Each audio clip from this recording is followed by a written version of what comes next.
Good evening all. எல்லாரும் எப்படி இருக்கிறீங்க? எல்லாருக்கும் 6th ஸ்டாண்டர்ட் டைம் டேபிள் எப்படி போயிட்டு இருக்குது? ப்ரிப்பேர் பண்ணும்போது என்னென்ன அப்டிகல்ஸ்லாம் வருது, எதெல்லாம் கஷ்டமா இருந்த மாதிரி இருக்கு அப்படிங்கிறத கமெண்ட் செக்ஷன்ல போடுங்க. அப்படின்னா ஒருவேளை எனக்கு தெரிஞ்ச விஷயங்களா இருந்ததுன்னா கண்டிப்பா நான் உங்களுக்கு கைட் பண்ணுவேன். 6th ஸ்டாண்டர்ட் படிக்கும்போது நமக்கு வந்து மற்ற சிலபஸ் எல்லாம் பார்க்கும்போது ஐயோ இன்னும் நிறைய இருக்குது, இது மலையளவு படிக்கிற மாதிரி இருக்குமே அப்படின்னு சொல்லிட்டு நம்ம கொஞ்சம் நம்மளால முடிச்சிட முடியுமா அப்படின்னு கொஞ்சம் லெஸ் கான்ஃபிடன்ஸ் ஆகிறதுக்கு வாய்ப்புகள் இருக்கு. பட் ஆனால் டோன்ட் வரி, நம்மளால இது படிக்க முடிஞ்சுட்டா அதுவும் நம்மளால படிக்க முடியும். என்ன கன்சிஸ்டண்டா படிக்கணும், அது ரொம்ப முக்கியம். இன்றைக்கி வந்து 6ஆம் தேதி வந்து சைக்காலஜியில் படிக்க வேண்டியது விகாட்ஸ்கியோட socio cultural approach to cognitive development தான் படிக்கணும். காக்னேட்டிவ் டெவலப்மெண்ட் வந்து ஆல்ரெடி நான் படித்து எழுதிட்டேன். காக்னேட்டிவ் டெவலப்மெண்ட்டுக்கு இன்னொரு ஆள் நம்ம படிச்சிருக்கோம், யாரும் ஞாபகம் இருக்கா? ஜீன் பியாஜெட் படிச்சிருப்போம். ஸோ இவர் கொடுக்குற அப்ரோச் வந்து சோஷியோ கல்ச்சரல் அப்ரோச். இதை வந்து நல்லா ஞாபகம் வச்சுக்கோங்க. ஸோ இது வந்து பியாஜெட்டோடைய காக்னேட்டிவ் டெவலப்மெண்ட் கூட கொஞ்சம் ரிலேட் பண்ணுற மாதிரி தான் இருக்கும். அதோட கண்டினியூஷன் மாதிரி கூட நீங்கள் பார்த்துக்கலாம். ஆனால் இதுக்கும் அதுக்கு என்ன வித்தியாசம் வரும்னா, இங்கே அவர் வந்து லாங்குவேஜ்க்கு முக்கியத்துவம் கொடுத்துருப்பாரு. ஆனால் பியாஜெட்டோடைய லெவல் வந்து என்ன மாதிரி இருக்குன்னா, சென்சரி மோட்டார் லெவல்லே பிறந்த குழந்தைங்கள்லேருந்தே வந்து சொல்லியிருப்பாரு. பிறந்த குழந்தைங்களுக்கு லாங்குவேஜ் இருக்குமா? இல்லை. ஆனால் இங்கே வந்து லாங்குவேஜ்க்கு ஒரு முக்கியத்துவம் கொடுத்துருப்பாரு. இது ரொம்ப சின்ன தியரி தான், படிக்கிறதுக்கு ரொம்ப ஈஸியாக இருக்கும். இப்படிங்கிறதுக்குள்ள நீங்கள் படித்து முடிச்சிருவீங்க. ஸோ இதில் 2 டேர்ம் இருக்குது, ரொம்ப முக்கியமான டேர்ம். என்ன டேர்ம் அப்படின்னா, zone of proximal development and scaffolding. இந்த 2 டேர்மும் நீங்கள் நல்லா படித்து வச்சுக்கணும். இந்த டேர்ம் எங்கே வந்தாலும் உங்களுக்கு இதுதான் ஞாபகம் வரணும். விகாட்ஸ்கியோட சோஷியல் கல்ச்சரல் அப்ரோச் தான் உங்களுக்கு ஞாபகம் வரணும். ஜோன் ஆஃப் ப்ராக்சிமல் டெவலப்மெண்ட்டாக வேறு ஒன்றுமே கிடையாது. ஒரு கஷ்டமான டாஸ்க்கு செய்கிறதுக்கு நமக்கு ஒரு ஹெல்ப்போ ஒரு அசிஸ்டண்ட்டோ இல்லைனா அந்த விஷயத்தை தெரிஞ்ச ஆட்கள் நமக்கு ஹெல்ப் பண்ணால் நம்ம அந்த விஷயத்தை ஈஸியாக செஞ்சு முடிச்சிருவோம்ல, அதுதான் ஜோன் ஆஃப் ப்ராக்சிமல் டெவலப்மெண்ட். இன்னும் கிளியராக சொல்ல போனோம் அப்படின்னா வந்து ஒரு கஷ்டமான டாஸ்க்கை வந்து செய்கிறதுக்கு ஒருத்தங்க ஹெல்ப் பண்ணுறாங்க அப்படின்னா அதுதான் zone of proximal development. So இது ஒரு சர்க்கிள் வச்சு நான் சொல்லியிருக்கேன். சென்டரில் இருக்கக்கூடிய 1 வந்து நம்மளால் ஓனாகவே பண்ணக்கூடிய விஷயங்கள் தான். என்ன அப்படின்னா, I can do it on my own. அது வந்து என்னாலே பண்ண முடியும். இப்போ 3rd சர்க்கிள் எடுத்துக்கிட்டிங்கன்னா, என்னால் அதை சுத்தமாக பண்ணவே முடியாது. ஆனால் இது 2த்துக்கும் நடுவில் என்னால் ஒரு ஹெல்ப் கிடச்சிச்சின்னா அதை பண்ண முடியும் அப்படின்னு நினைக்கிறோம்ல, அதுதான் வந்து zone of proximal development. For example, இப்போ சைக்கிள் ஓட்டுறதே நீங்கள் எடுத்துக்கோங்க. இப்போ நமக்கு கையில் ஒரு சைக்கிளை வாங்கி கொடுத்த உடனே நம்மளால் ஓட்ட முடியுமா? Of course no. நமக்கு யாராவது ஹெல்ப் பண்ணால் தான் ஓட்ட முடியும். ஸோ நமக்கு தெரியாத ஒரு விஷயத்தை நம்ம புதுசாக படிக்கும்போது சுத்தமாக அந்த இதில் லோ நாலேஜ் தான் இருக்குது, அதை பற்றி நமக்கு ஒன்றுமே தெரியாது. ஆனால் ஒருத்தங்க ஜோன் ஆஃப் ப்ராக்சிமல் டெவலப்மெண்ட்டில் நமக்கு ஹெல்ப் பண்ணாங்க அப்படின்னா நம்மளால் அதை ஓட்டி சக்ஸஸ்ஃபுல்லாக சைக்கிளை தனியாகவே ஓட்ட முடியும். இதுதான் ஜோன் ஆஃப் ப்ராக்சிமல் டெவலப்மெண்ட் அப்படிங்கிறது. ஸோ இந்த அசிஸ்டன்ஸ் இருக்குல்ல, இந்த அசிஸ்டன்ஸ் யார் வேணாலும் கொடுக்கலாம். பேரண்ட்ஸாக இருக்கலாம், டீச்சர்ஸாக இருக்கலாம், சீனியர்ஸாக இருக்கலாம், கூட பிறந்தவங்களாக இருக்கலாம், யாருனாலும் இருக்கலாம்.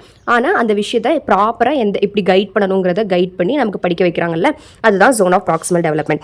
இன்னொரு டேர்ம், முக்கியமான டேர்ம் என்ன சொல்லியிருந்தேன் அப்படின்னா வந்து ஸ்கேஃபோல்டிங் சொல்லியிருந்தேன். ஸ்கேஃபோல்டிங் அப்படின்னா வேற ஒன்றுமே கிடையாது. ஒரு பில்டிங் இருக்குன்னா அந்த பில்டிங்கை எடுக்கிறதுக்கு சைடில் ஒரு சப்போர்ட் பண்ணி அந்த ஹெல்ப் பண்ணுவாங்க தெரியுமா, அந்த வேலைகள் பார்த்துட்டு இருக்காங்கல்ல, அதான் வந்து ஸ்கேஃபோல்டிங்.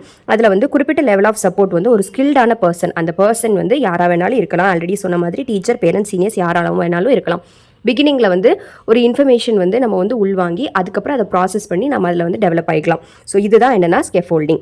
அடுத்து இதில் வந்து ஆல்ரெடி நான் சொன்ன மாதிரி விகாட்ஸ்கி வந்து ஸ்பீச் ரொம்ப முக்கியம் அப்படின்னு சொல்லியிருக்காரு.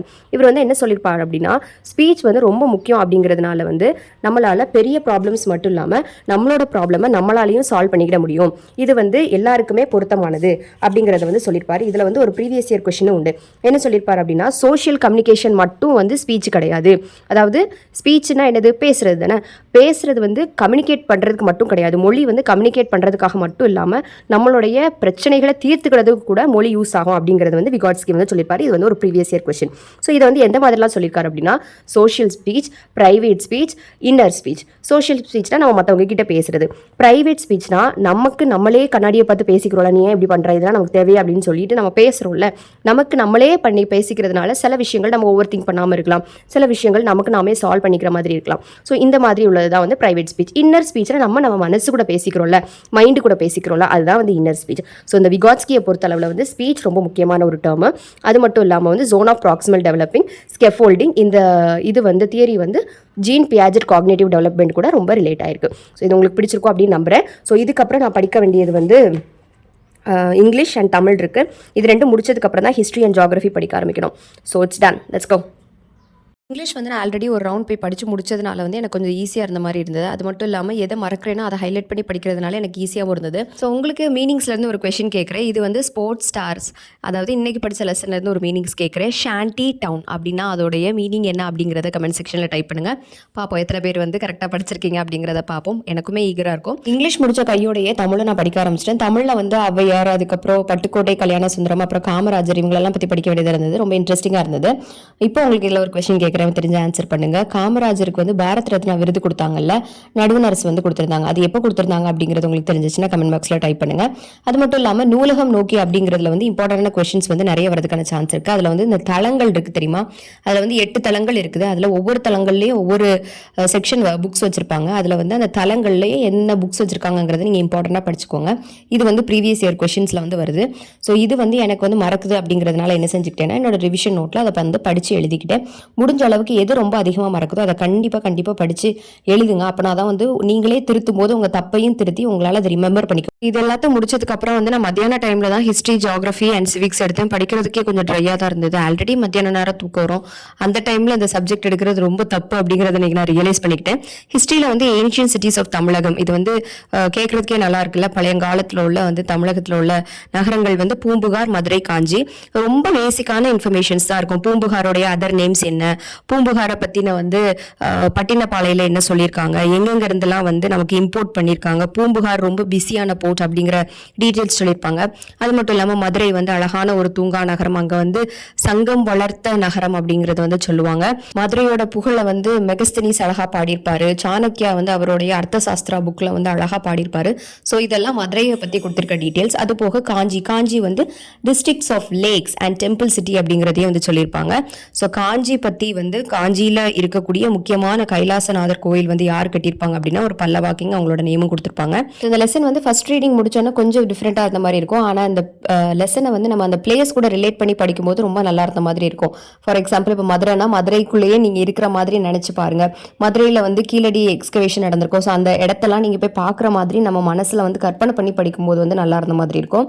ஸோ இது வந்து ரொம்ப சிம்பிளான லெசன், ரொம்ப சுவாரஸ்யமான லெசனும் கூட. இதுக்கப்புறம் நான் படித்தது வந்து சிவிக்ஸில் உள்ள த கான்ஸ்டியூஷன் ஆஃப் இந்தியாங்கிற லெசன் தான். கான்ஸ்டியூஷன் வந்து எப்படிலாம் கட்டமைச்சிருக்காங்க, எந்தெந்த இடத்துல இருந்துலாம் எக்ஸாம்பிள்ஸ் எடுத்திருக்காங்க, எவ்வளோ நாள் வந்து இதை ஃப்ரேம் பண்ணுறதுக்காக ஆக்கிக்கிட்டாங்க, எவ்வளோ ரூபாய் இதுக்காக செலவழிச்சிருக்காங்க, யார் father of the constitution of India, இதில் எத்தனை பேர் சேர்ந்து கான்ஸ்டியூஷனை வடிவமைச்சிருக்காங்க, எப்போ ஆரம்பிச்சிச்சு, எப்போ முடிஞ்சிச்சு, எப்போ ஃபஸ்ட்டு அமலுக்கு வந்துச்சு, இது எல்லாமே தான் சொல்லியிருப்பாங்க.